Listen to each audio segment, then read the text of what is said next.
following is a presentation of Main Street Media, your source for news, sports, and information on Main Street in Middle Tennessee.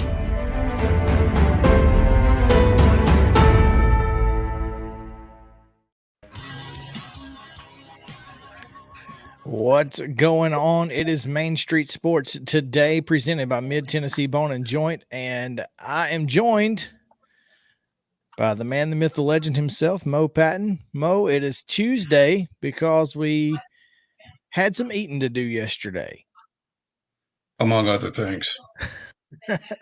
There's a lot going on. It was a great weekend for a lot of folks, including several TWSAA sports teams who punched their ticket to getting a banner. And some people will hang banners, some people will hang things on their fences, some people will not hang anything. But it's going to be a fantastic summer for at least some teams across the state who won state championships, and we're going to talk about the spring fling later.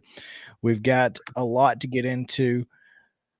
Now former Brentwood baseball coach Bill Moore will join us. Chip Walters for his typical Tuesday segment. We've got Top 5 Tuesday, and we'll get into all of that.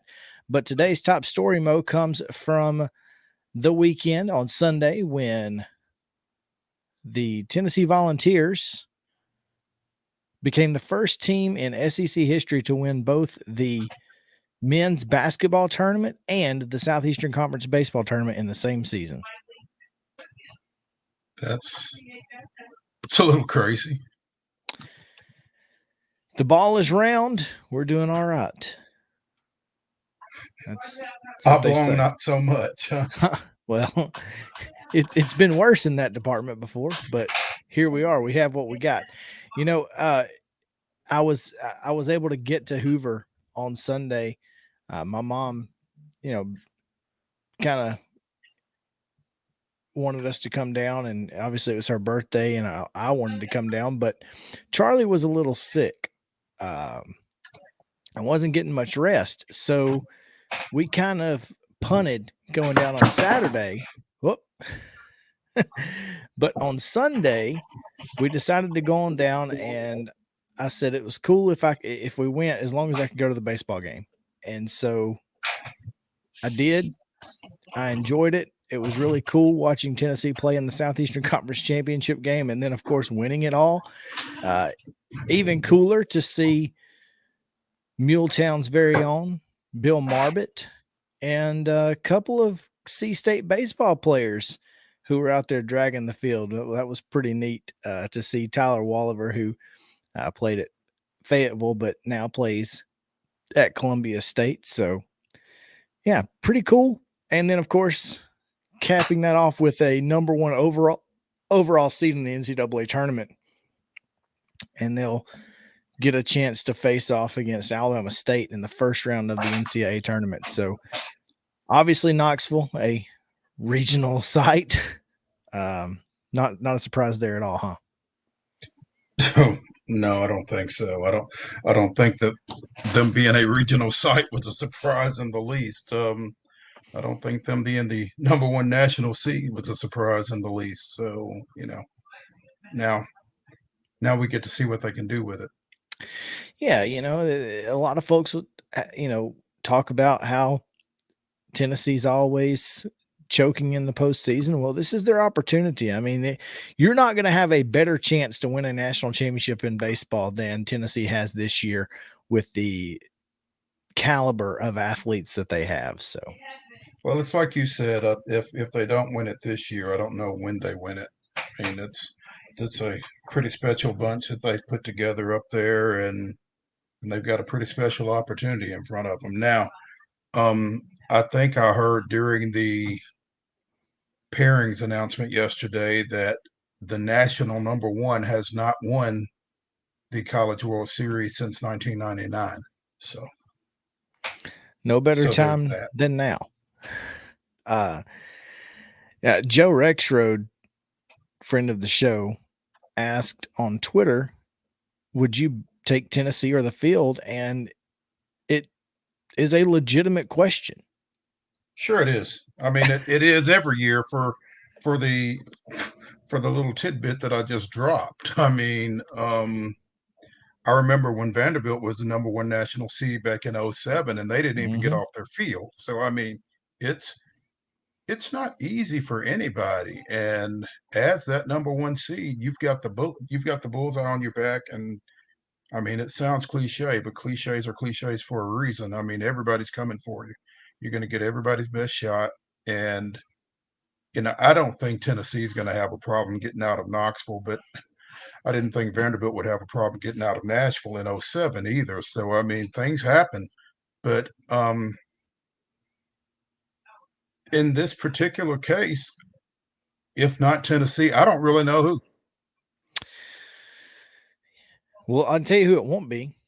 It won't be NC State. And as the Wolfpack left out of the field, much to their chagrin, Mo, I don't know if you've seen some of these, yeah, some of this stuff on social media, I'm but sure somehow NC State getting left out of the field is Vanderbilt's fault. well, you know, I there is correlation obviously to last year and whatnot, but does the NCAA have a problem with NC State? I mean, they put their women's team in the Bridgeport region in basketball. You leave them out of the tournament. They weren't awarded a win in that UCLA football game that UCLA couldn't play in the bowl game. Is the NCAA that do they have a vendetta against the Wolfpack and we just haven't noticed it until now? Or why would they? I'm just asking. I mean, I the dots are starting to add up. If there's somebody you're gonna hate, why would it be NC State? Look, man, I'm just saying. All I'm saying is that they're starting to add up. That's it. Yeah. That's all I'm saying. I mean, if you're looking at it from Raleigh, then yeah, sure. I just don't know, what have they done to be hated? Hey, yeah, that's a great question. That is a great question. We do not know the answer to that at all. But oh man, it's certainly becoming getting close to the end.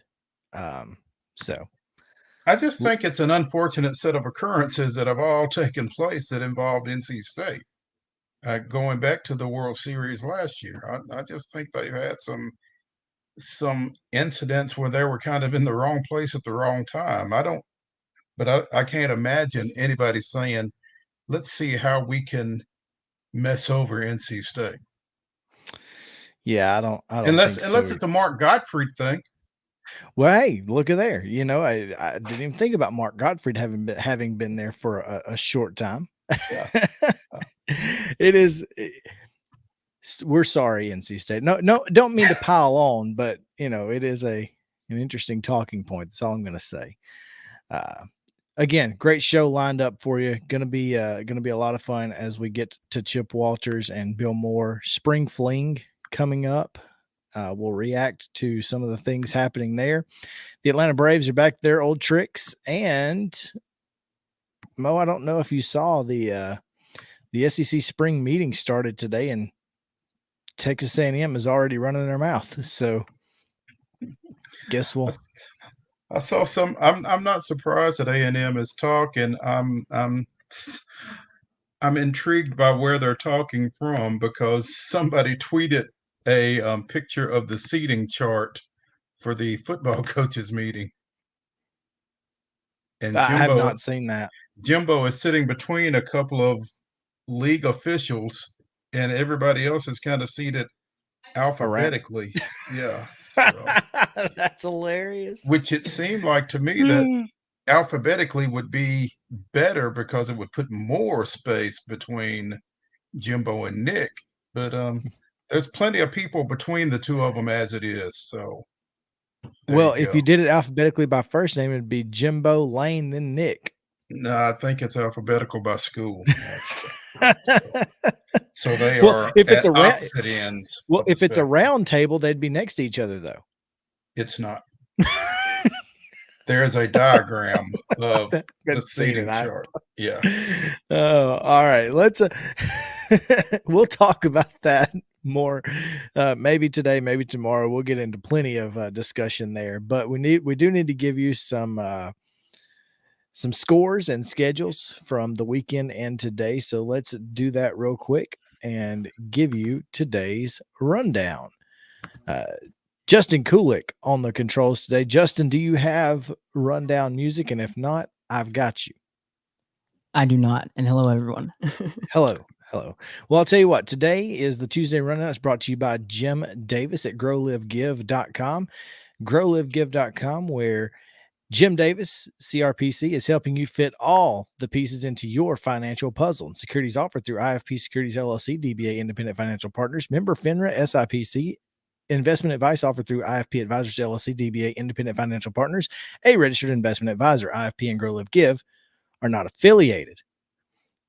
That was a lot. I'm not used to saying that.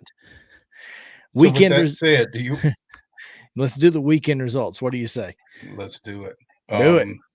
Thursday baseball action. Watertown defeated Pigeon Forge, the prohibitive favorite to win this thing 10-3, en route to winning the Class 2A state championship. On Sunday, Eagleville clinched the 1A championship with a 5-3 win over McKenzie. In high school softball action at Spring Fling, it was Farragut defeating Clarksville 4-0 after Clarksville defeated Daniel Boone 7-2. Eagleville with a 5-3 win over Huntland after Huntland defeated Joe Burns 2-1, and it was Forest 4, Loretto 3. In college baseball action, Kentucky defeated Vanderbilt 10-2 to end their SEC tournament run. It was Tennessee 5, LSU 1, and then the Vols took care of Kentucky 12-2. In the championship game on Sunday, it was Tennessee 8, Florida 5. In the A-Sun semifinals, Kennesaw State 6, Lipscomb 4, and the OVC championship saw SEMO defeat the number 1 seed Belmont Bruins 5-4. In professional baseball over the weekend, the long weekend, Atlanta defeated Florida 6-4. It was the Marlins with a 4-1 win on Saturday. The Braves came back to win the series with a 6-3 victory over the Marlins on Sunday. Memorial Day action in Arizona, it was the Diamondbacks 6, the Braves 2. In Nashville Sounds action, Toledo and the Sounds split their 6-game series, and then the Sounds got an early start to their series in Durham with a 7-4 win yesterday over the Bulls. Yeah, I guess they're taking today off instead of Monday. Correct. Because it was Memorial Day, and no better way to spend Memorial Day than at the ball field, I guess. There you go. Tonight's action in the Major League Baseball world. We got a couple of games on television. The Braves with Charlie Morton will take on Arizona in game 2 of that series, with the first pitch being at 8:40 Central Time. It will be on MLB Network and potentially also on Bally. I'm not entirely sure, but if it's on MLB Network, good luck. If you want to watch baseball on the nationally televised, the Angels are at the Yankees tonight. That's at 6 o'clock on TBS. In NHL action on the air, it's the Oilers, Edmonton at Colorado, 7 p.m. puck drop on TNT, and a doubleheader in WNBA action as Phoenix is at Chicago at 7 o'clock and Connecticut at Las Vegas at 9 o'clock. Both of those games on ESPN2. And that is your rundown. Brought to you by Jim Davis and GrowLiveGive.com. All right, so let's take a quick break. When we come back, we'll have former Brentwood baseball coach Bill Moore joining us. So stick around on Main Street Sports Today, presented by Mid-Tennessee Bone & Joint. We'll be back after this. Mid-Tennessee Bone & Joint treats your orthopedic injuries and existing conditions. Our trained physicians will get you back in the game faster. Contact us at 931-381-2663 or www.mtbj.net.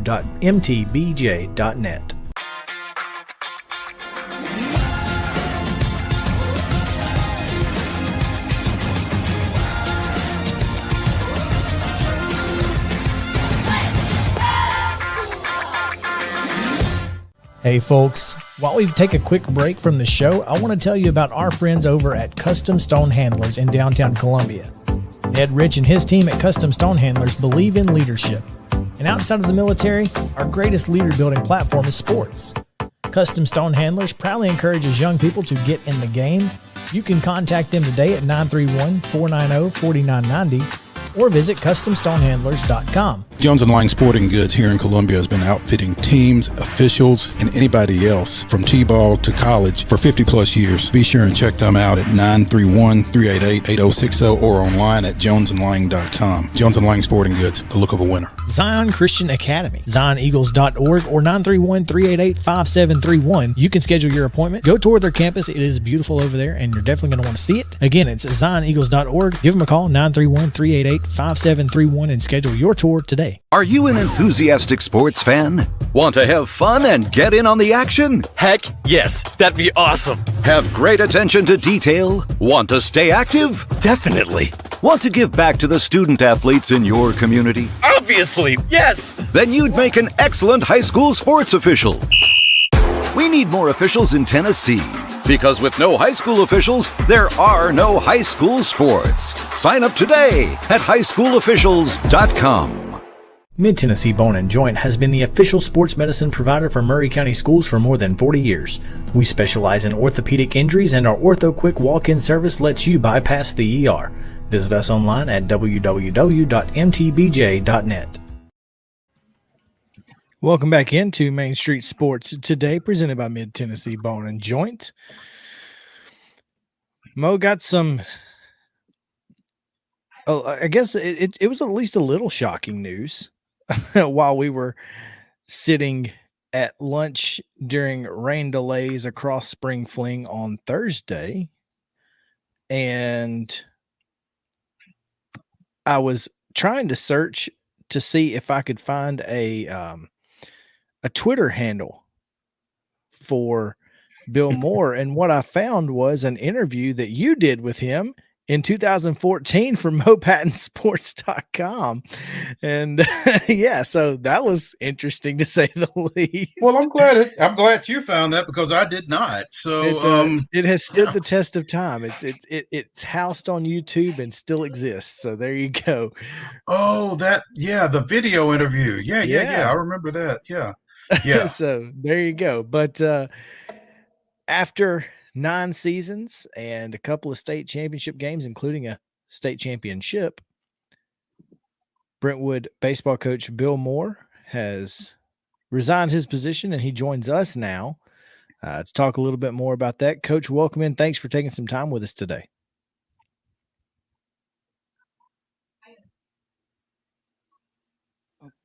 Hold on 1 second. I'm going to try to give him a call back here. 1 second. Sorry about that. Okay. And we will. There he is. Yes. Sounded like him. Maybe I was wrong. The voice of the ghost of Justin just kind of comes over the audio there. And you're like, oh, there's Justin.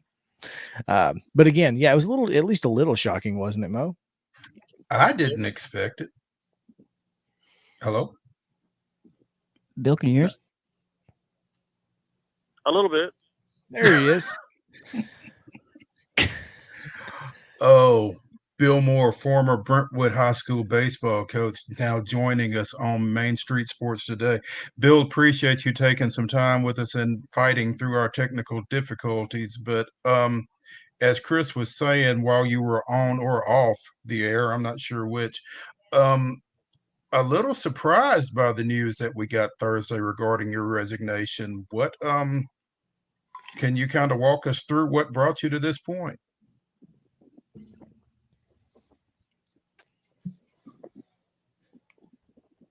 I don't know that he can hear us at all. Hold on 1 second. We may have to be turned up really loud, Justin. I don't know, because there may be an issue there. I'm not sure entirely. That being said, pretty great career, Mo. Well, yeah. I mean, 3 state tournament appearances, including one in his first year. Yeah, I heard him there. Let's hope he can hear us. Coach, can you hear us at this time. Barely. He can barely hear us, Mo. We may have to speak up. Project. Go ahead, Chris. Mo had just asked, kind of, we were at least a little bit surprised about hearing this news on Thursday. So can you talk a little bit about what led up to the decision to step down at Brentwood?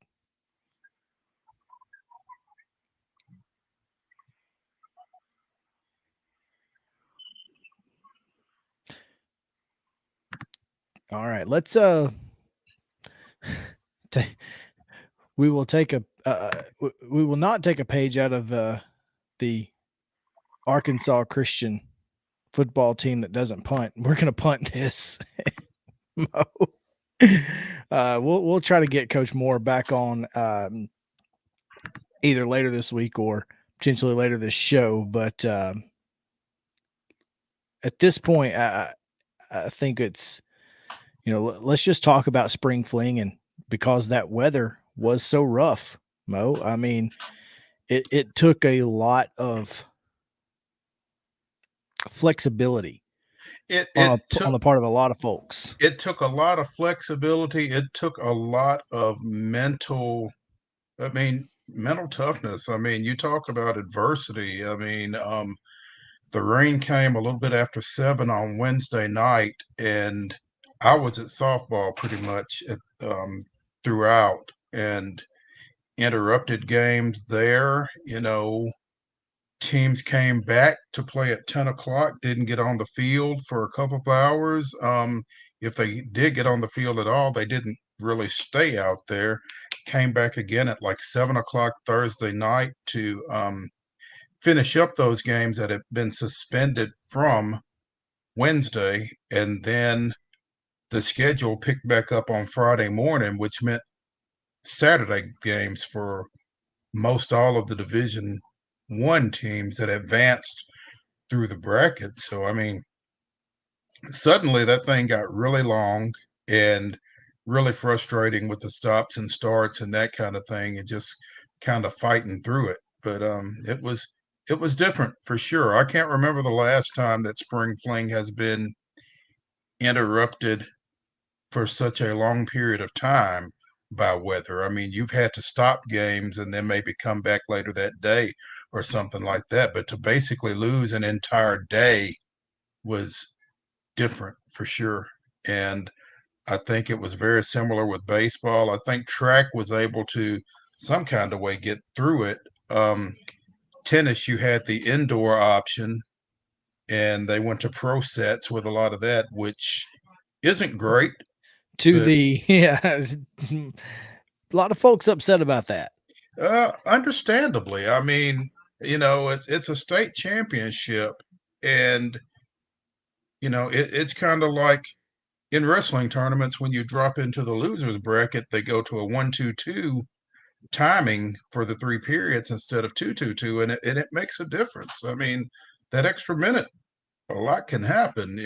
By the same token, if you're playing pro sets, you're playing to 8 instead of playing, a best of 3 or whatever it is. And it's just a different approach. So, I mean, I can understand people being upset by that. I can also understand, in the interest of time, why it was done. So, unfortunately, things like that happen. Yeah, and that's kind of been the issue. Well, one of the things that I talked about was, look, there's only 8 courts indoors, and I get the frustration, but I also understand where the TWSAA was coming from in that situation. They needed to get those matches in. Now,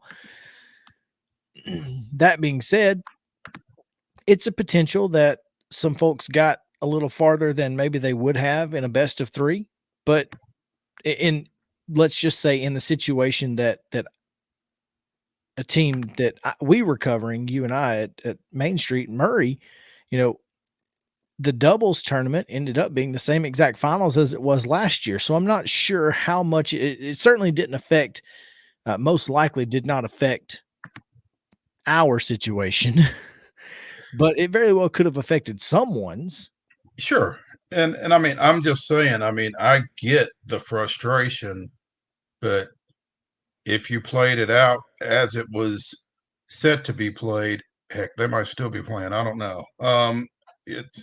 It's just a tough situation when the rain comes, and you know, when it's sports that are primarily outside, it's just it's tough to deal with, and you've got to be a little flexible. So Well, it is what it is. I mean, it's just tough. it can be. And for teams like, say, Loretto softball, who who played 3 outs on Thursday just to come back and have to play 6 more later in the day to get to that I guess losers bracket finals, I believe. Losers bracket semifinals on Semifinals, Friday. that's right. Yeah. And but to advance to the next day. And so, I mean, starting and stopping like that has to be difficult. And like you said, the mental toughness that was shown by a lot of these athletes is to be commended. I mean, well done. It really felt like that was just another step toward, solidifying your, I guess, the deservedness of you being there. Yeah, no doubt. And again, it's just a real challenge, and there's an opportunity there for people to lose their composure and that kind of thing. And you didn't hear a whole lot about that. I mean, you heard mumbling and grumbling and that kind of thing, and rightfully so. But bottom line, they got themselves together, and they played when they had the opportunity to play. And like you said, I mean, kudos to everybody involved, because it was a lot. It was a lot. The small school and large school public school championships in baseball and softball both won by the same school. You had Eagleville winning baseball and softball in Class A or Class 1A, and then Farragut taking home baseball and softball in Class 4A.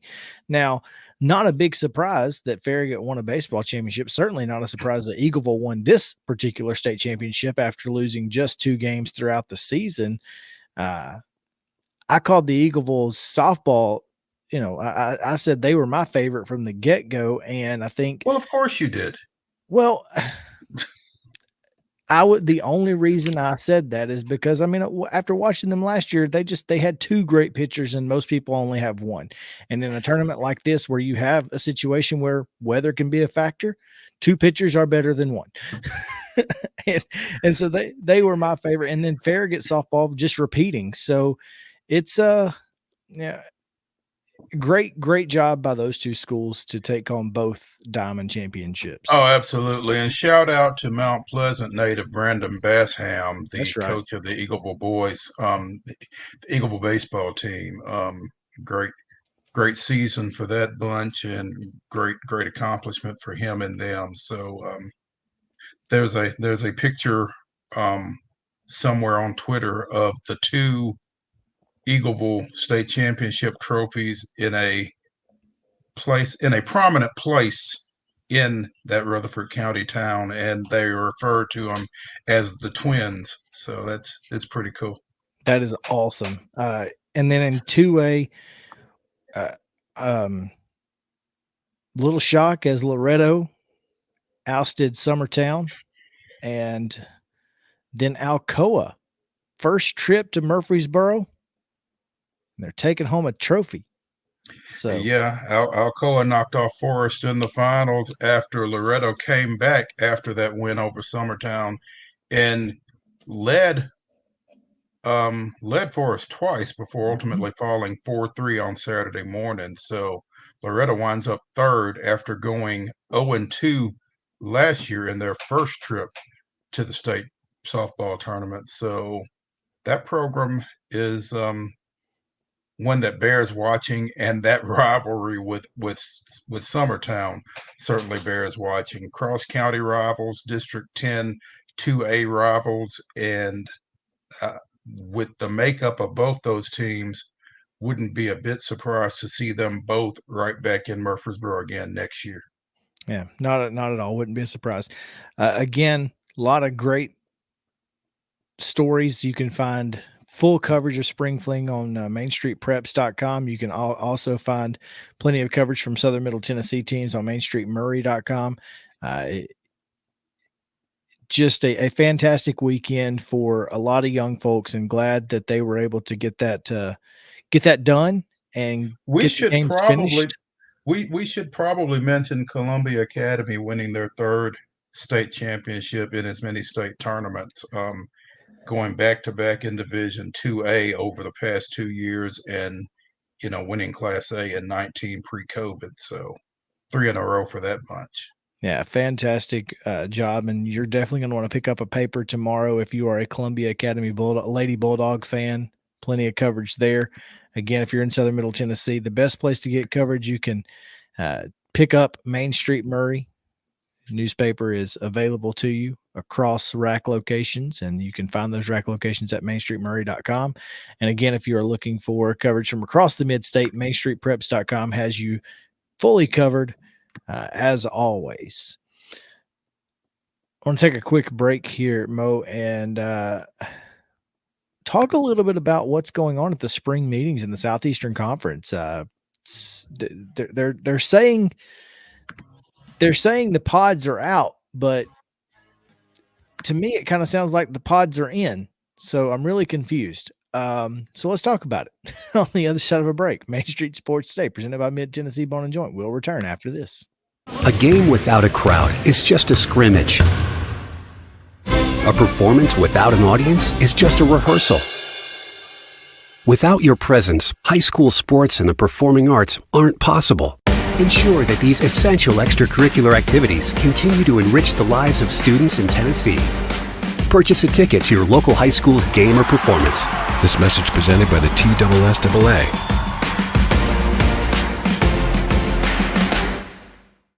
Founded in 2005, Pamela Witt, First Lending Solutions, has a reputation of consistently offering the lowest possible rates and, above all, providing outstanding customer service. Pamela Witt, First Lending Solutions, takes pride in treating our clients with honesty and integrity. We provide excellent service and experience you can trust for all your mortgage needs, proudly serving all of Tennessee. Apply today. Call Pamela Witt, First Lending Solutions, 858-518-1506, or online at www.firstlendingonline.com. NMLS number 314276, ID 135932. It's your last chance to get a spring tune-up for summer. Complete Service Heat and Air can clean your coils, check out your motor, and make sure you have cold air on that first hot day of summer. Complete Service Heat and Air is located in White Bluff, Tennessee. We do service and repair on heating and air the right way. 24/7 service. Call us at 615-797-3997. That's 615-797-3997. Serving Cheatham, Davidson, Dixon, Hickman, Humphreys, Montgomery, and Williamson counties. This is Chris Yao with Main Street Sports Today. Every show, Mo Patton and I welcome friends from all across the sports landscape, from high school coaches and reporters to national, college, and pro sports personalities. You never know who might stop by for a chat. AP Tennessee Sports Editor, three-time Tennessee Sports Writer of the Year 2020 TSWA Hall of Famer. She covers the Titans, the Predators, the Grizzlies, college football, and hoops. Please make welcome Teresa Walker. Former University of Tennessee, former Team USA Olympian, ex-Cy Young Award winner, R.A. Dickey. R.A., did I miss anything? Man, that was sweet. Yeah, I need to listen to that before I go to bed every night. That was nice. Has 5 sports Emmys. That's not bad for the other guy in Wham, Ryan McGee. The other guy in Wham married the best looking girl, Bananarama. So the other guy in Wham had a pretty good life. From preps to pros, we're taking on the sports topics you care about. Tune in across Main Street Media social platforms at 2 p.m. or on demand on your podcast distribution platform of choice. Yes, welcome back in. Main Street Sports Today, presented by Mid-Tennessee Bone & Joint. Chris Yao, Mo Patton, Justin Kulik is helping us out today as JP is on his way back from the beach where he bared witness. Bore witness. I guess, yeah, bore witness. Well, it was probably You do bore. what for a living? Yeah, it was boring. Wow. I'm just kidding. Wow. I'm sure it wasn't boring. I mean, you know. I have no doubt it was anything but boring. I'm thinking.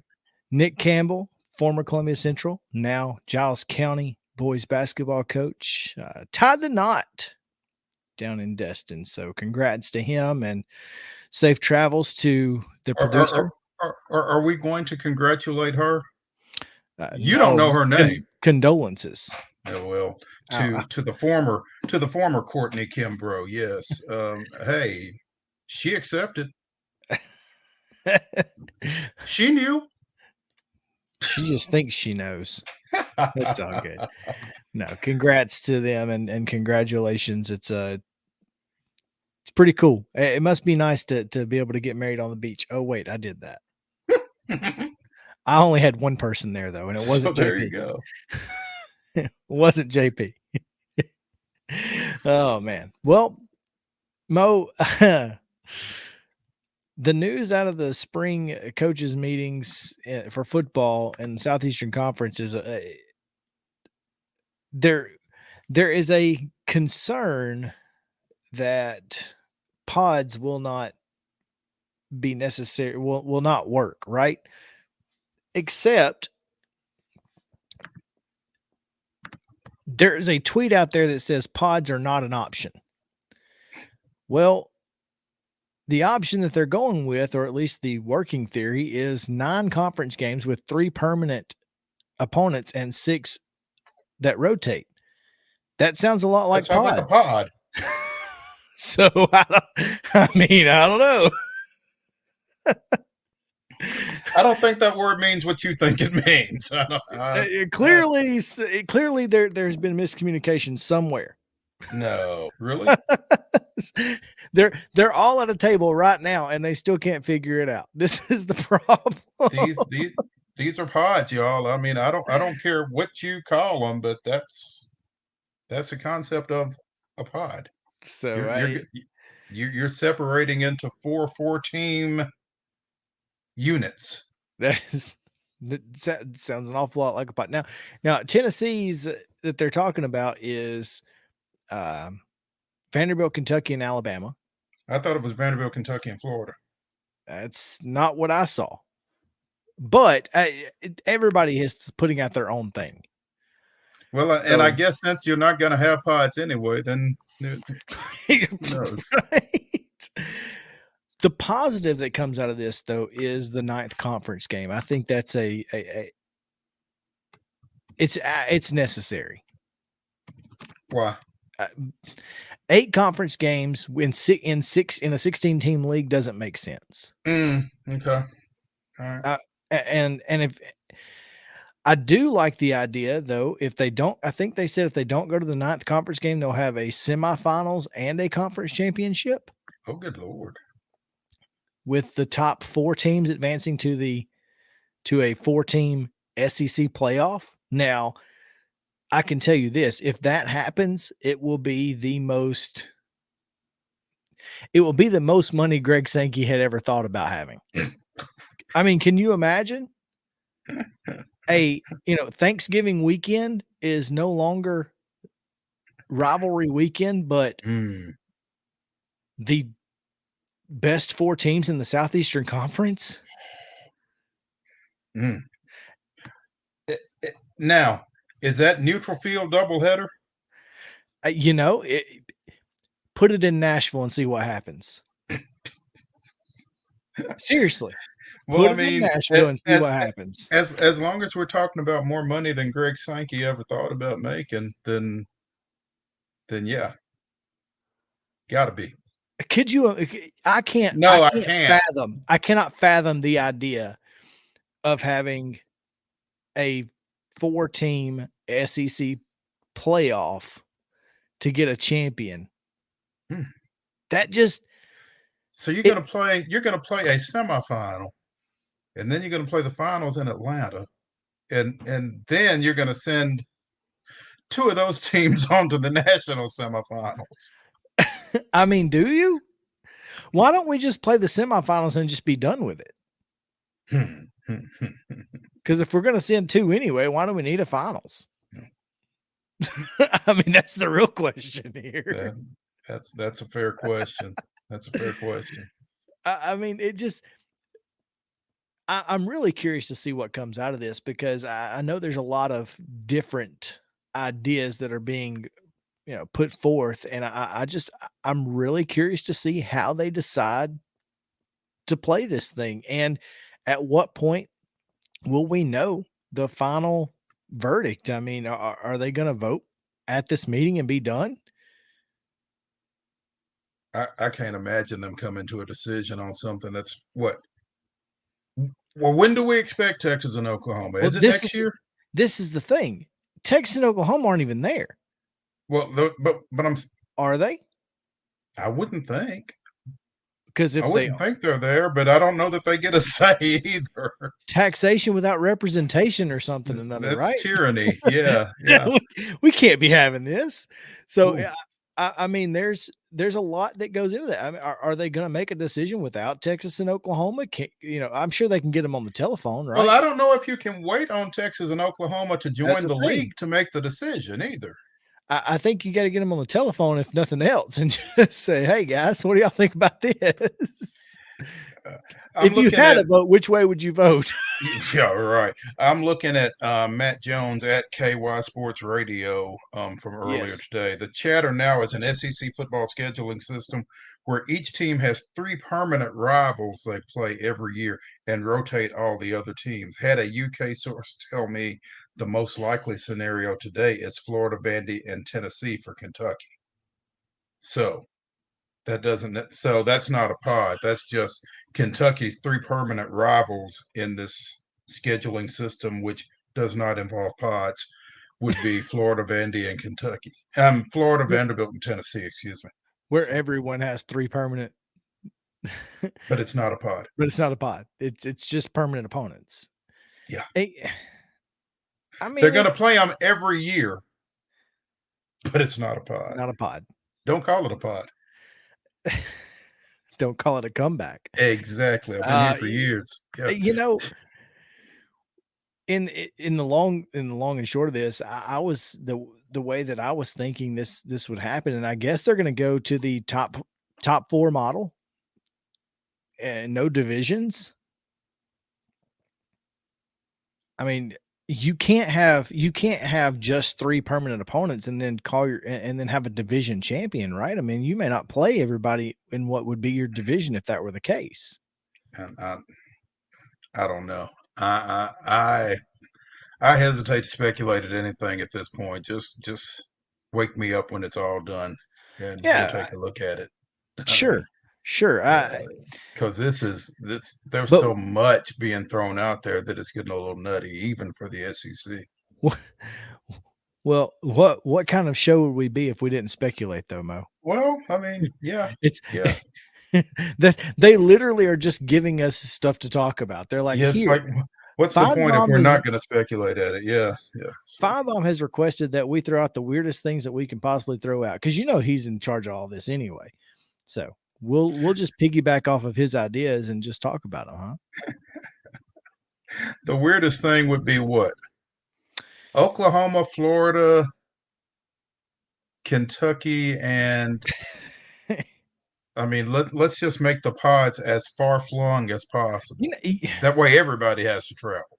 Well, and that's the thing is, I mean, obviously we've talked about how travel doesn't matter in this league. I mean, these folks got more money than God. They travel.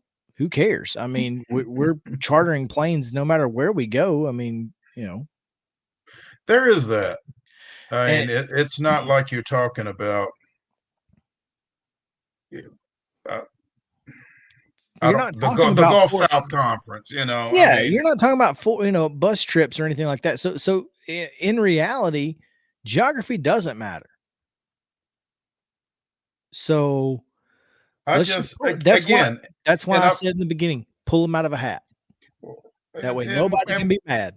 And when you said that, I said I would really hate for us to get into legends and leaders. I mean, I think there needs to be some fan friendliness to this, and that's where the geography comes in. It's a lot easier to keep up with. Now, Texas A&M, and Oklahoma don't want that. No, they don't. But There's got to be something that the fan can relate to easily figure out. Okay, that's where they are. That's where they are. I think. Yes. Again, you know, it would be impossible not to play Alabama Auburn every year. You couldn't do it.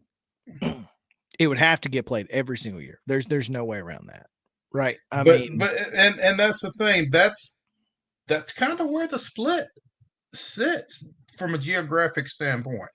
If you're in divisions, but if you're in pods, not necessarily. How? Because you could go with the Mississippi teams and Alabama teams, and that's a pod, right? I mean, if you were doing it geographically, it doesn't make a lot of sense for Alabama, but it.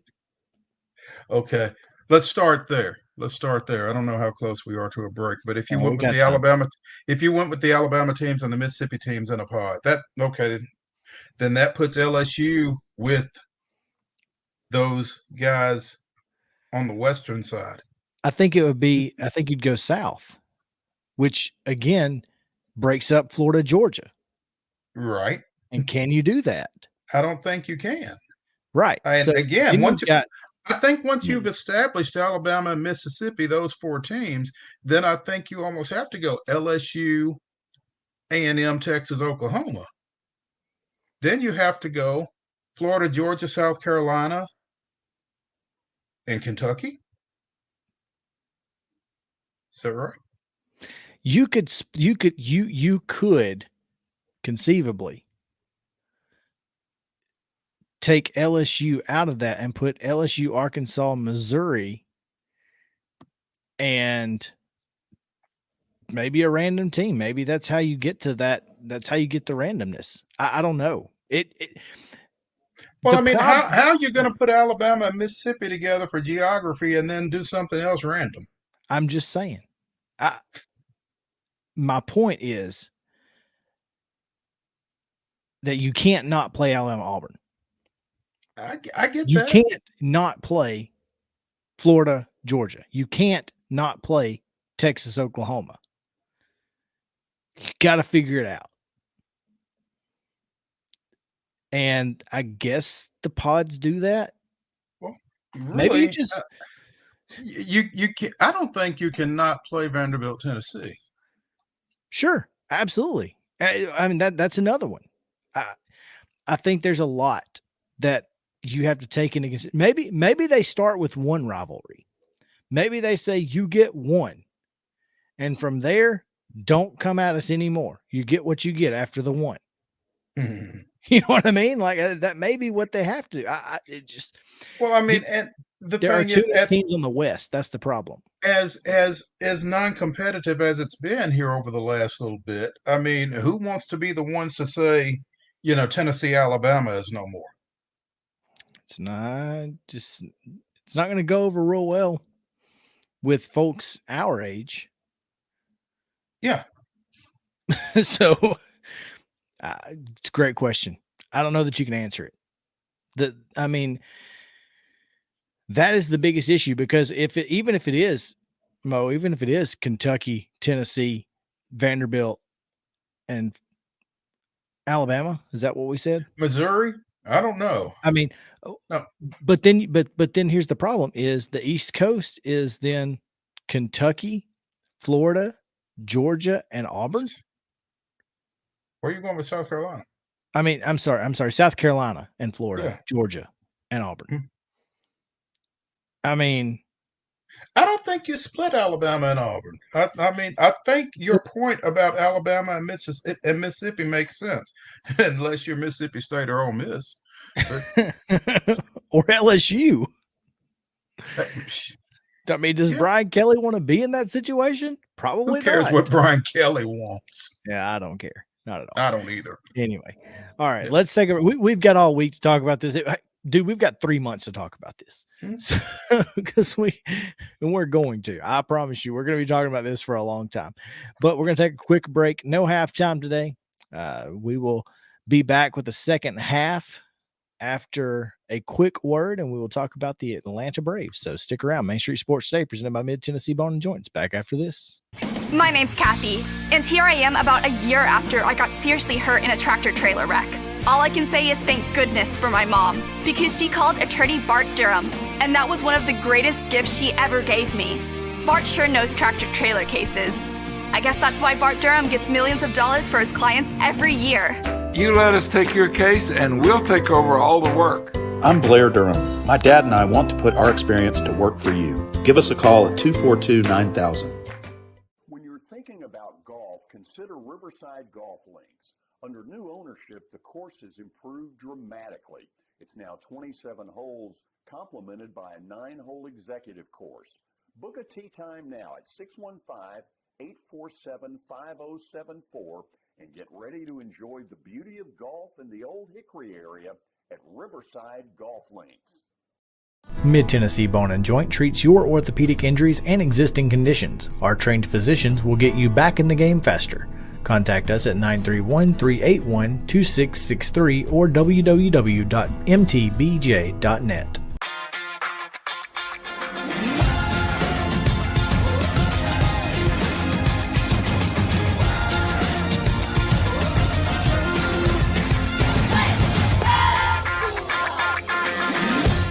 Hey folks, while we take a quick break from the show, I want to tell you about our friends over at Custom Stone Handlers in downtown Columbia. Ed Rich and his team at Custom Stone Handlers believe in leadership. And outside of the military, our greatest leader building platform is sports. Custom Stone Handlers proudly encourages young people to get in the game. You can contact them today at 931-490-4990 or visit CustomStonehandlers.com. Jones & Lang Sporting Goods here in Columbia has been outfitting teams, officials, and anybody else from T-ball to college for 50-plus years. Be sure and check them out at 931-388-8060 or online at jonesandlang.com. Jones & Lang Sporting Goods, the look of a winner. Zion Christian Academy, ZionEagles.org or 931-388-5731. You can schedule your appointment. Go tour their campus. It is beautiful over there, and you're definitely going to want to see it. Again, it's ZionEagles.org. Give them a call, 931-388-5731, and schedule your tour today. Are you an enthusiastic sports fan? Want to have fun and get in on the action? Heck yes, that'd be awesome. Have great attention to detail? Want to stay active? Definitely. Want to give back to the student athletes in your community? Obviously, yes. Then you'd make an excellent high school sports official. We need more officials in Tennessee, because with no high school officials, there are no high school sports. Sign up today at highschoolofficials.com. Mid-Tennessee Bone and Joint has been the official sports medicine provider for Murray County Schools for more than 40 years. We specialize in orthopedic injuries, and our Ortho Quick walk-in service lets you bypass the ER. Visit us online at www.mtbj.net. Welcome back in Main Street Sports Today, presented by Mid-Tennessee Bone and Joint. It is time for the second half. We'll talk about the Atlanta Braves. We'll get to Top 5 Tuesday, which I'm not sure if I assume, Mo, that you have seen my top 5 category that I threw together out of nowhere. Top 5 things to do in Middle Tennessee. So Justin, if you're hanging out listening back there and you come up with 5 things that you think people should do in Middle Tennessee, then you're welcome to jump in that final segment with us. And of course, Chip Walters. We get Chip. That's exciting, right? Always fun. So let's jump right in. Mo, tell us what happened this day in Braves history. What do you say? On May 31st, 1961, Hank Aaron's home run in the 8th inning prevented the visiting Milwaukee Braves from being shut out as Pittsburgh piled it on for a 9-1 victory. The Pirates hammered out 9 doubles in the cavernous Forbes Field, including a 436-foot double to the warning track by Roberto Clemente. 436 feet, and it didn't get out. But Aaron's did. Yeah, which I'm assuming it was longer. Yeah. Really the important part here is that Hank Aaron hit one longer than that. And no one else did for the Braves. So, yeah, long day. This is kind of ominous, I guess, as the Braves try to get in the win column later tonight out at Arizona. Pretty cavernous chase field, actually. So. Yeah, that Austin Riley found water last night, but that was about the only positive. And tough night for Spencer Strider, as gives up a 3-run homer when it was the 5th out of the inning after getting what should have been 5 outs. And neither of those were errors.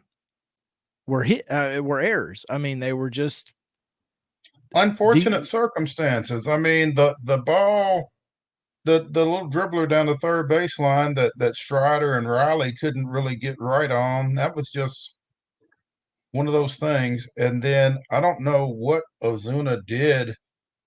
I don't know if he slid early or if he misjudged the ball, what the situation was on that fly ball to shallow left there. But a couple of plays that you'd like to think would have been made under the right circumstances, and it wouldn't have taken superhuman effort to make either of them, I don't think. And then Pavin Smith is looking dead red and turns on dead red for a 3-run homer. I mean, I don't know if Strider should have given up any runs last night. No,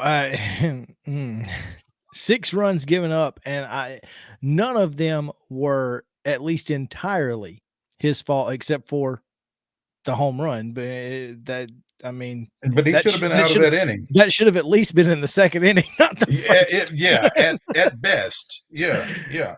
So I mean, that's an unfortunate situation that Spencer got, and I hope that's something that Spencer thinks about.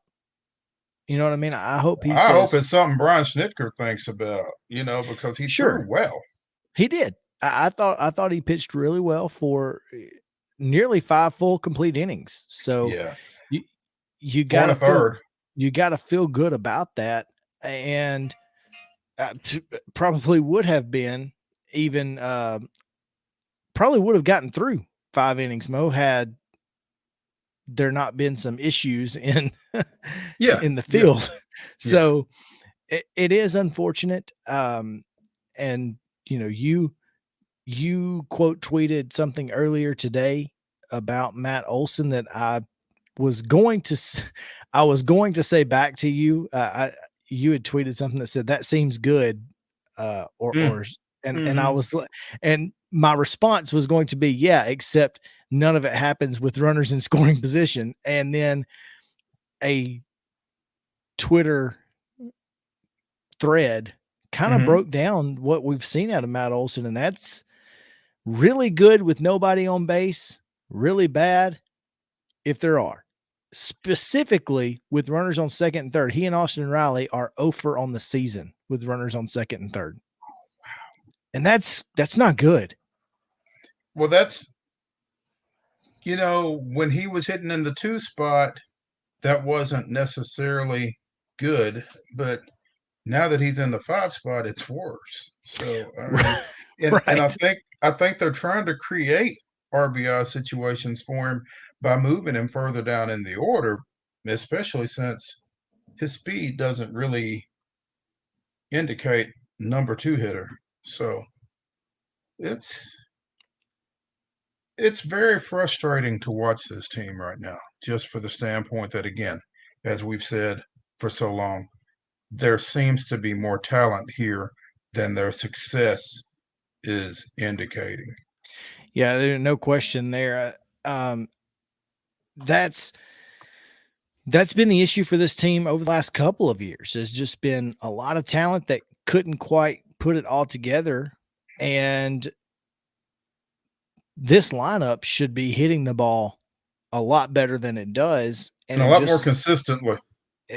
And outside of Alcantara, the Braves have always been a we hit your best pitcher's best kind of team. And right now they're not doing that either. They did win the series against the Marlins, so we'll give them that, but they're back to their old tricks with that win-loss. Yeah. And at no point last year were the Braves ever 9.5 games out of first. And currently that's where they sit behind the New York Mets, while in second place in the National League East, by the way. Yeah, at some point, Met's gonna Met kind of goes out the window, and we might have reached that point. Because they're 32-17 going into today. Sure, and again, that's without DeGrom and Scherzer. That's correct, and that's where you kind of get into a situation where you go, all right, now, is this team going to Met, as they say, in the summer months when they have to play in Miami and in Atlanta and maybe some of those other warmer climates? It's possible. And we've seen these Mets teams before do this kind of stuff, but right now they are doing all the things they're supposed to do while the Braves are not. The Braves are not beating teams they're supposed to beat. And June we've talked about it so many times. June is the month you have to beat the teams you're supposed to beat. You have to. So we'll see what the future holds, but I'm becoming less and less excited. Yeah. I mean, there's less and less to be excited about, unless we, catch fire some kind of way. I mean, Snitker has made the concession that we need Contreras' bat in the lineup more often and is trying to bring that about. But there's a lot of gaps to try to cover up. But at what expense, though? Because I mean, you can't play Contreras and d'Arnaud every single day, because at some point something's going to happen and you're going to need a catcher and you're not going to have one. Oh, I mean, that's the scary part. I mean, it's a gamble. High risk, high reward. I don't know. I mean, I don't think with Contreras' extra base ratio to at bats, you can just sit him the way this offense is struggling and be okay with it. Sure. I'm just saying it is going to be Sure. Oh, absolutely. There's going to be a day of reckoning if you continue to put d'Arnaud and Contreras in the starting lineup on a regular basis. At some point, you're going to get caught with your pants down. I mean, it just is. So, but until then, you got them both in there. Hey, until then, gamble, baby. Hey. You got to know when to hold them. Looking at this offense, you got to do something. No doubt, because right now they're not.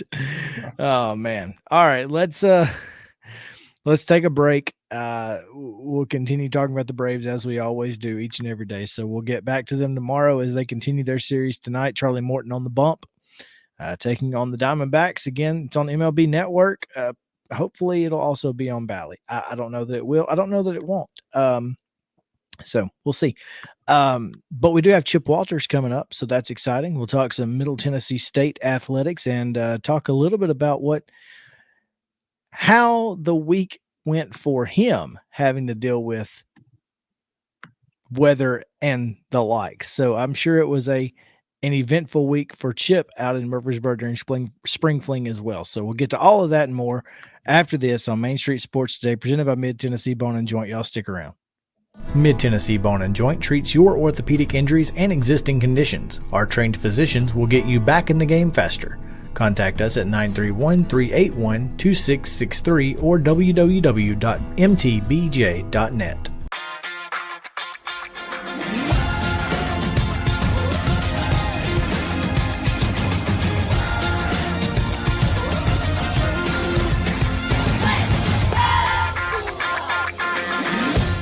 Hey folks, while we take a quick break from the show, I want to tell you about our friends over at Custom Stone Handlers in downtown Columbia. Ed Rich and his team at Custom Stone Handlers believe in leadership. And outside of the military, our greatest leader building platform is sports.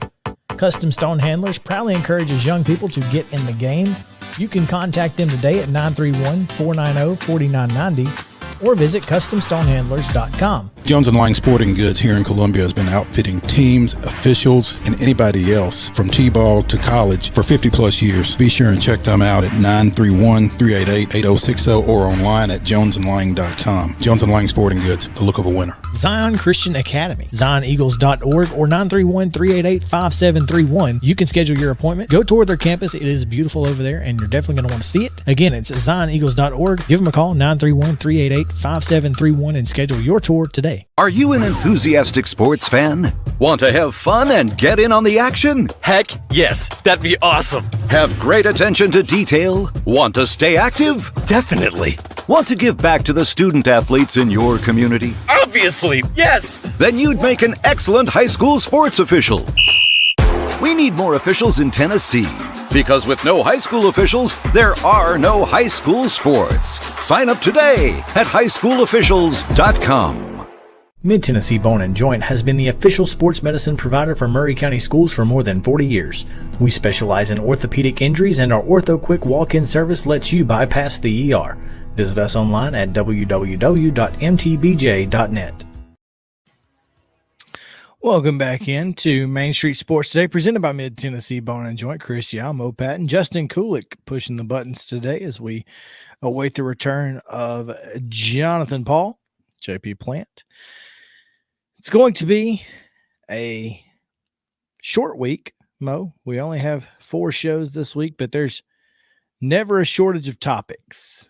And every Tuesday we get a chance to talk to our friend, the voice of the Blue Raiders, Chip Walters, about what's going on at out in Murfreesboro. So, Chip, what's going on, man? How are you? Well, I'm doing fine. It's nice and hot today. It feels like summertime, but it also feels like Monday. And although we know that it's Tuesday, but it sure feels like Monday, and playing catch up a little bit. But all in all, things are pretty good. So, Chip, when you say it's warm and sunny, it's everything last week wasn't, basically. Is that right? Correct. Yeah, that was, TSSAA's had pretty good luck over the years, and it was funny. It came back and got them all at one time, and in particular on one day on Thursday when the bottom just fell out, and about the time that happened, our common friend Bernard Childress walked into the headquarters and with about 6 different brackets in his hand, and he said, I think I've got 75 vacation days built up somewhere, and I'm about ready to take them right now.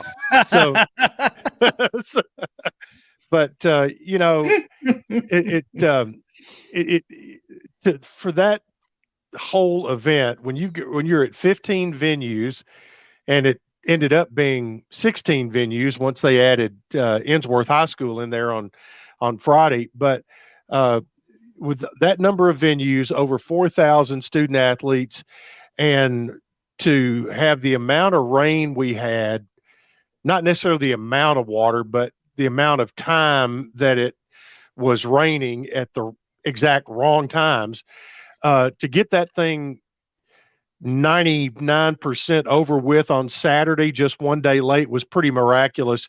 And then they wrapped it up with one baseball game on Sunday. So, I think you got to tip your hat a lot to the volunteers and the folks at the venues who really did a great job of trying to, hold everything together. And then the TSSAA staff, I looked over there one time, and Matthew Gillespie and Gene Manise are sitting over in a corner with brackets laid out in front of them. It's like, how can we put this all back together like Humpty Dumpty?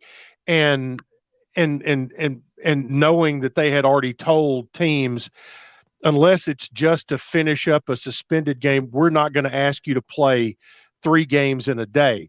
Now in Class A, they could have asked McKenzie to play 3 games in a day, but they didn't do that. That's why it ended up going to Sunday for that championship game with Eagleville. But, I think at the end of the day, everybody ends up leaving here pretty much with a smile. They go back to their hometowns across the state.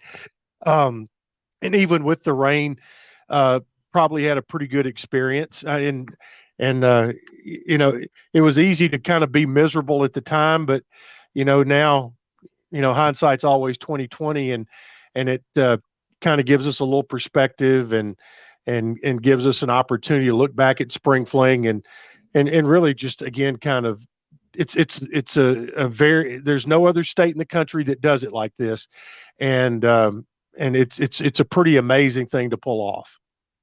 Chip Walters, the voice of the Blue Raiders, also the co-host of Spring Fling HQ, along with Neil Price, joining us here on Main Street Sports today. And Chip, you mentioned that one baseball game on Sunday, Eagleville and McKenzie, for the Class 1A state championship. I don't know if you rolled out there or not. I didn't. But I think the number I saw was 2,300 people out there.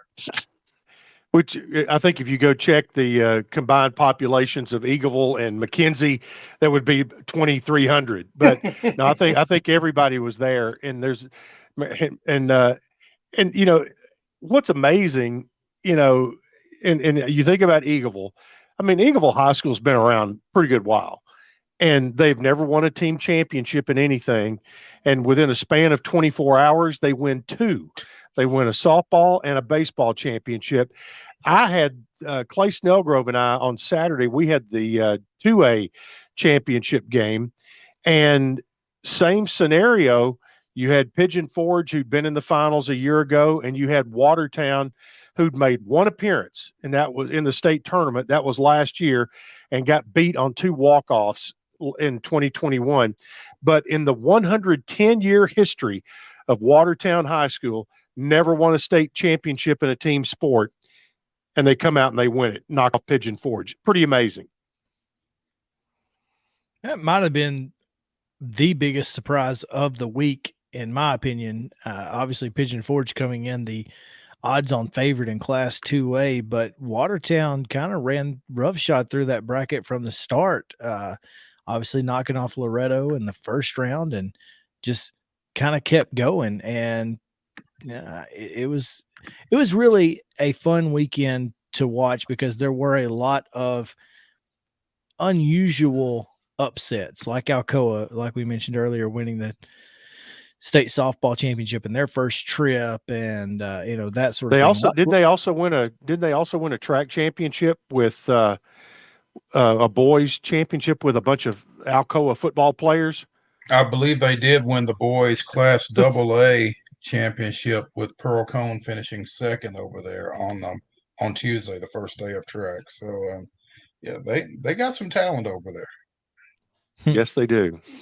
Yes, they do. But and again, back to our friend Bernard Childress, that is his last official event with TSSAA. He may have another board meeting or something like that, but well, actually, I spoke to Pinky at softball, and she said that he is I think he's going to be presenting some award to Lamar Rogers, the longtime Clark Range girls basketball coach, out at the NFHS annual convention. I believe it's in Phoenix, and it's at the end of June, which will be almost right at the end for Coach Childress. But I think that is his quote last official duty. But yeah, it's he's definitely counting the days, and especially with his 75 vacation days, I guess. So, but he's done that's not an easy job. Anybody that has to report to a board, I feel for him. I understand that, and he's done a good job of navigating that water. And I think if you look back on Bernard's career as executive director of TSSAA, there are probably going to be decisions that he, along with his staff and or board, made along the way that you might not have agreed with. But I think you can always have faith that whatever they did with the kids in mind. And I think in that job, that's all you can ever hope for, because when you talk about the size of this state and how different it is from east to middle, from middle to west, and all of that, to keep that group together, moving toward a common goal, I think he deserves a lot of credit. You know, Chip, and shameless plug here, but we had an article right when he announced his retirement early in April, and got a quote at the start of the article. He says, "I get up every morning just praying to make the right decisions, asking God to give me the wisdom to make the right decisions for these young people. It's always been my approach. I'm going to do whatever I think is right for young people. If the adults don't like it, they can get over it. But we're trying to do the best thing for the most young people that are involved." That's the attitude you definitely have to have. And yeah, I don't know that anyone has done it better than him. Well, and you also have to believe that Mark Reeves has learned, at the foot of the master, so to speak. But I think I think Mark will definitely take that same attitude in as he takes over as executive director. Oh, absolutely. I mean, he's got one that has played, and he's got one that is wrestling, actually, similarly to Bernard and to Ronnie as well. Ronnie Carter had, whose son Jim Carter just won the Division 2A baseball state championship at Goodpasture this weekend. So, these guys, they don't make it personal, but they typically have some personal skin in the game, as well as their professional approach to it. So yeah, I think that we've really been blessed, and my I guess my opportunity to work both with Coach Carter and with Coach Childress, and now with Mark, it's been pretty amazing.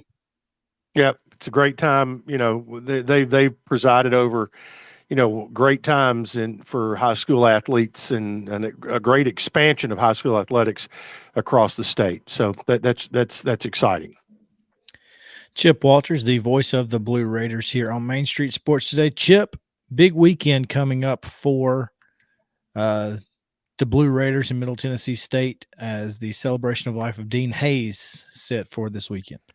Yep, it is. And matter of fact, on my radio show tomorrow in Murfreesboro, the Hayes daughters will be on with me, and we'll do an hour talking about their dad and his impact. And then coming up on Saturday at 4:30, we'll have the celebration of life, and it will be appropriately at the Dean Hayes Track and Soccer Stadium on the MTSU campus. And there will be people literally from around the world coming in for that event to remember Coach Hayes. And it will be fun. There will be a lot of stories told. I'm extremely honored to have been asked to MC the event on Saturday afternoon. And after they're on my radio show in the morning, we're going to meet and kind of go through what the schedule is going to be and who the speakers are. And I'm the traffic cop. That's my job, is just to keep things moving. There will be a reception, but they have asked that if you're coming to the reception, to RSVP to Tony Stennett, and that they want to just, again, they want to have enough food and drinks and things for everybody. But if you happen to come on Saturday, do a couple of things. The family's asked is, number one, everybody make sure you bring some bottled water, hydrate yourself, because it's probably going to take an hour or two for this event, and you're going to want to get there early and hang out late and see a lot of folks. And as Dean suffered through some skin cancer throughout his career, they asked everybody, make sure you wear a hat and protect yourself from the sun with that. The other thing is that one of the things that a lot of folks didn't know is that Coach Hayes was a real sucker for pets, and in particular dogs. And he had a relationship with Paws of Rutherford County, and he, not anonymously but very quietly supported them, and was not uncommon to drop by there with a couple of 50-pound bags of dog food. And so they're having a dog food drive. And whether it's dry food or wet food, you can bring it and leave it. And so a big donation of dog food is going to be made to Paws, P-A-W-S of Rutherford County. But looking forward to seeing what the lineup of speakers is. And everybody's got a Dean Hayes story. And I'm sure at some point on Saturday, they will all be told, whether it's to the mass of people that are there or just in between friends, former student athletes and family. Chip, you said a lot of stories will be told. And as Coach Hayes would say, some of them may even be true. Some of them may even be true. So, Chip, we can't let you get out of here without discussing the end of the season for the MTSU baseball team. Not what you want. I mean, to go get run ruled twice is not the way you want to have happen. And going into the, as we talked, 2 weeks ago, that they were playing as well as they had played all year. They had won 6 in a row. And then you're looking at the schedule and that, okay, you got to go to Vanderbilt, which that's going to be tough. And they went there and played pretty well, lost a 7-2 game, but played pretty well. And then you had to host Southern Miss. Southern Miss, a really good team, but going into the weekend, you find out on Friday, number one, Peyton Wigington is out for the weekend with an illness, which I think we could all figure out what it might be that kept him out. And then you had another pitcher that's out with a back injury and is done for the year. So you have 2 of your weekend starters are out for the Southern Miss series. I mean, that's going to be tough enough if you're at full strength, much less down a couple of pitchers.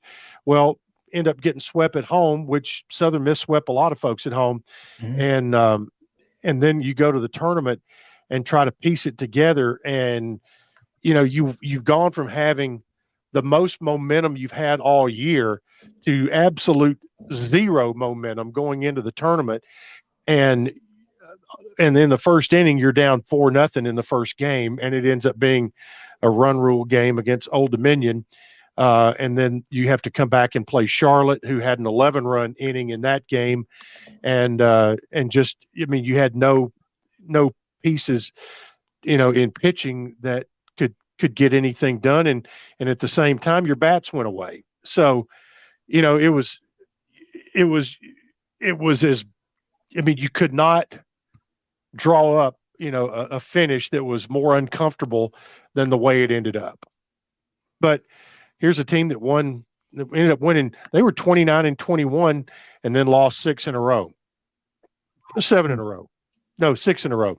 3, 1, and 2. Yeah. So they lost 6 in a row. So they ended up being 29-27, still 3 games ahead of where they were at the finish a year ago. I actually ran into Coach Toman today at lunch, and he was on his way out the door to get in the car and head to Cincinnati. He goes, I got to go get me some guys. So that's where he was heading. And I said, yep, understand. And, but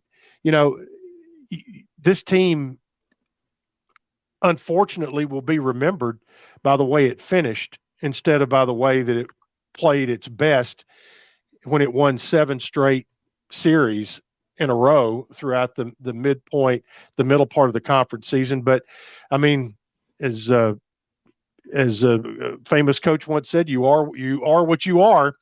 And that's where they are right now. They went from being possibly in the tournament as an at-large to outside the bubble. And they got as high as 47 in the RPI which ironically enough, we didn't have a chance to talk about this.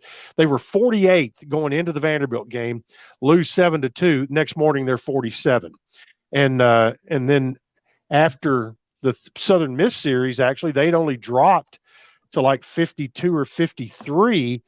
And then, the tournament, those two losses, put them down in the high 60s. So that really took any chance away. Chip Walters, voice of the Blue Raiders. See you next week, Chip. Thank you for taking some time as always, man. Yep.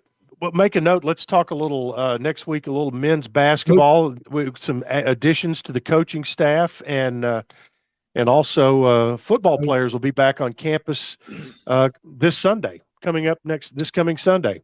Ooh, always fun. Yeah. Poor guys have to be there all throughout the summer. It's just no fun. But no, we appreciate your time as always, man. We look forward to it. All right. Thanks, guys. All right. We are going to take a quick break, and when we come back, Top 5 Tuesday, so stick around. Main Street Sports Today returns after this. This is Chris Yao with Main Street Sports Today. Every show, Mo Patton and I welcome friends from all across the sports landscape, from high school coaches and reporters to national, college, and pro sports personalities. You never know who might stop by for a chat. AP Tennessee sports editor, 3-time Tennessee Sports Writer of the Year 2020 TSWA Hall of Famer. She covers the Titans, the Predators, the Grizzlies, college football, and hoops. Please make welcome Teresa Walker. Former University of Tennessee, former Team USA Olympian, ex-Cy Young Award winner, R.A. Dickey. R.A., did I miss anything? Man, that was sweet. Yeah, I need to listen to that before I go to bed every night. That was nice. Has 5 sports Emmys. That's not bad for the other guy in Wham, Ryan McGee. Other guy Wham married the best looking girl Bananarama, so other guy Wham had a pretty good life. From preps to pros, we're taking on the sports topics you care about. Tune in across Main Street Media social platforms at 2 p.m. or on demand on your podcast distribution platform of choice.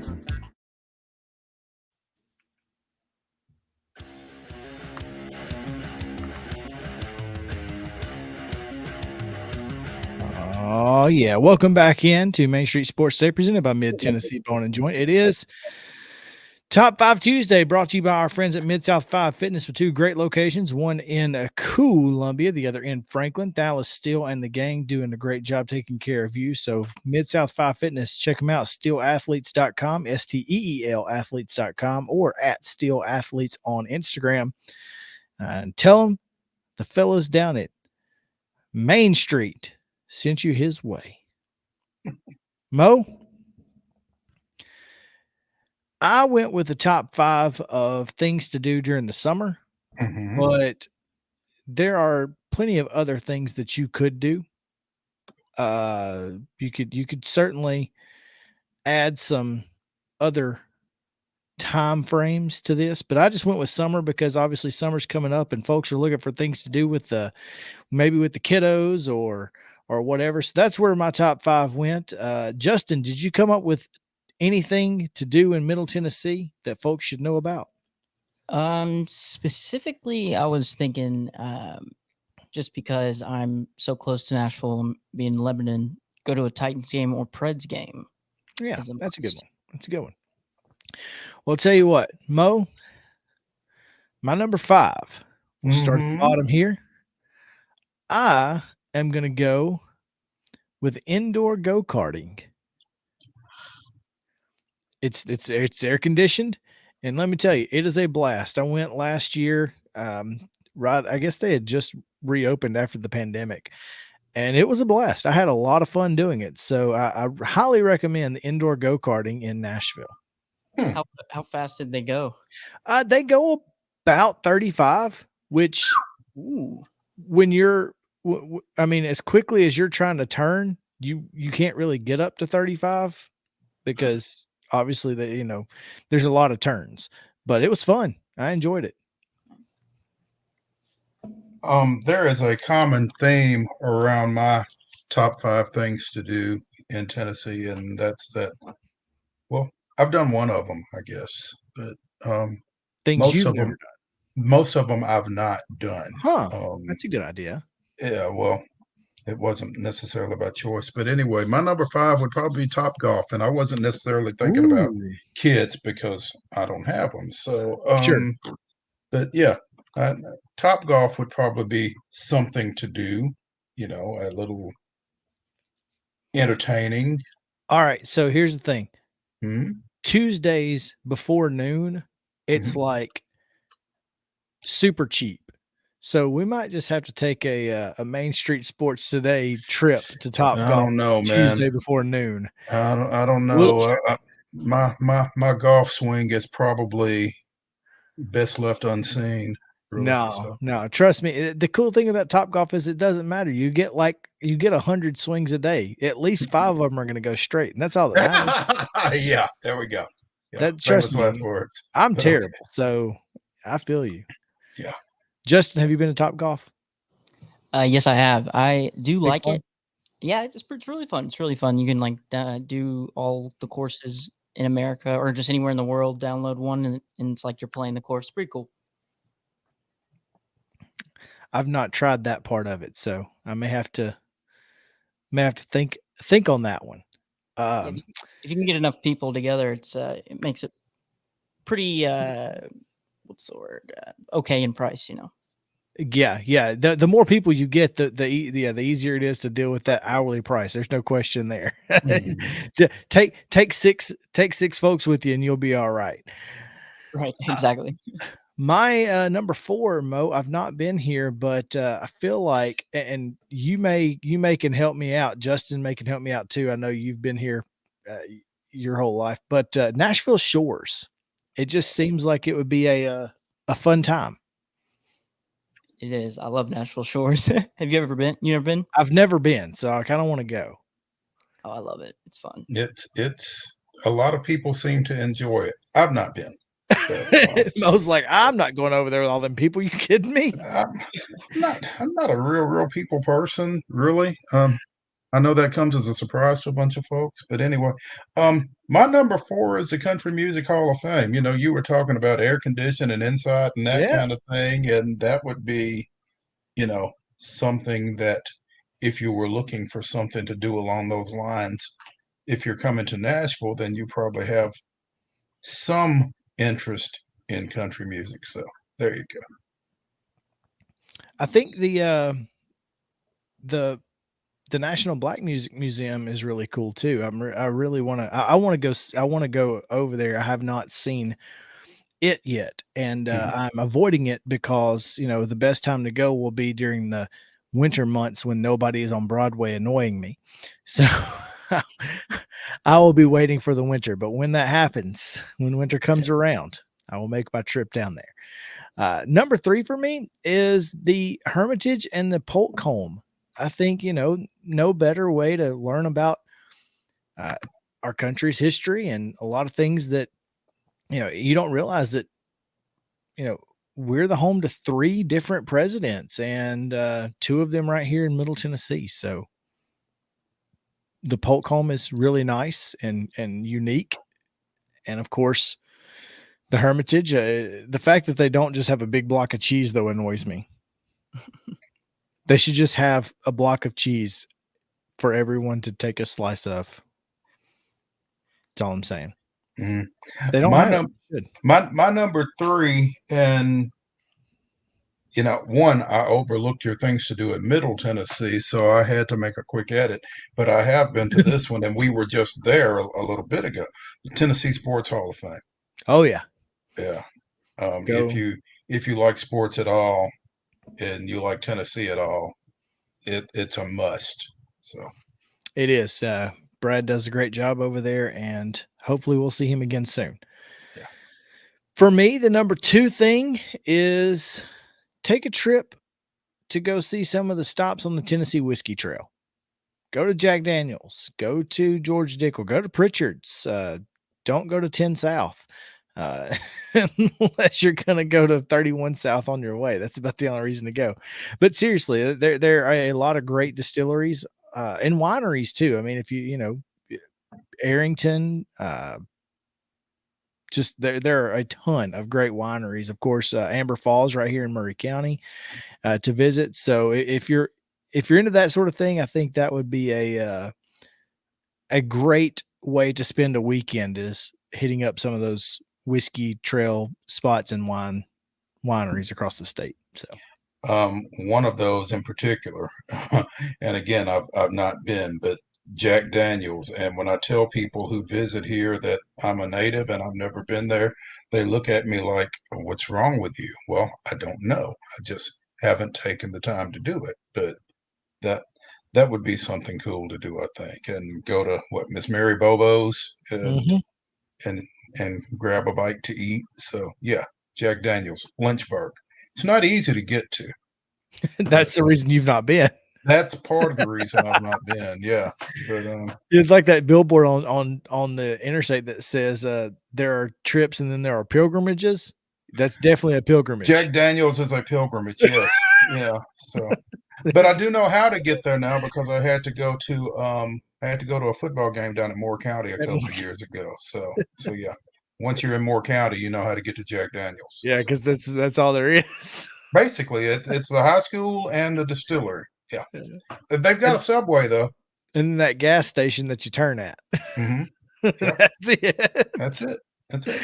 Oh, man. Well, my number one is one of the reasons that I live here now.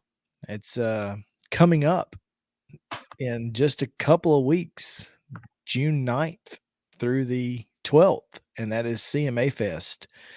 You can go downtown there. There's a lot of people. If you can handle the people, it's not bad, but there are a lot of folks, but there are probably 6 or 7 stages that are absolutely free. You don't have to pay a dime to go see a bunch of really big names in country music and do their 45-minute sets, and it can be a lot of fun. Obviously, if you walk down Broadway, you can go find all kinds of different things going on. So it's, again, one of the reasons we moved here. It was a lot of fun. And I would certainly suggest, if you have any interest in country music at all, that you wear sunscreen, but go. So my number one, Chris, is the National Museum of African American Music. There you go. And obviously, I've not been, because I don't really care for going downtown, but I may have to make the sacrifice and go check that out. I've heard a lot of really good things about it, and it's inside. Again, let's make a trip when it gets cold and there's not 30,000 people in a 2-block radius. Yeah, I'm not sure I want to wait that long. Is the only thing. So that is the issue. Is you kind of gotta make that choice. Do you want to deal with the people, or do you want to just wait? So I've waited a year at this point. So I figure what's another few months? Yeah, there you go. So we tend to get kind of busy though when it cools off too. So I'm thinking right after the football state championships, there's that little lull before basketball season really gets cranked up in district play. So I'm thinking that might be the time. I don't know. We're gonna see. But anyway, that's going to do it for today. Again, Top 5 Tuesdays presented by Mid-South 5 Fitness. We appreciate you guys hanging out with us, and we made it through. As always on Tuesday, we tend to go a little long on Tuesdays, Mo. So that's all right. Justin, thank you for doing this for us and keeping us on the air. That is the most important thing. We appreciate it. Thank you. And thanks to Chip Walters, and hopefully Bill Moore said, Mo, and you'll love this. He said his schedule is as wide open as it has been in a long time. So just give him a call. We will try to have Bill on again later this week when we get back in studio and things are a little more normal. So thank you guys for hanging out with us. This has been Main Street Sports today. For Justin Kulik and Mo Patton, I'm Chris Yousing. Have a great day, and we'll see you down the road.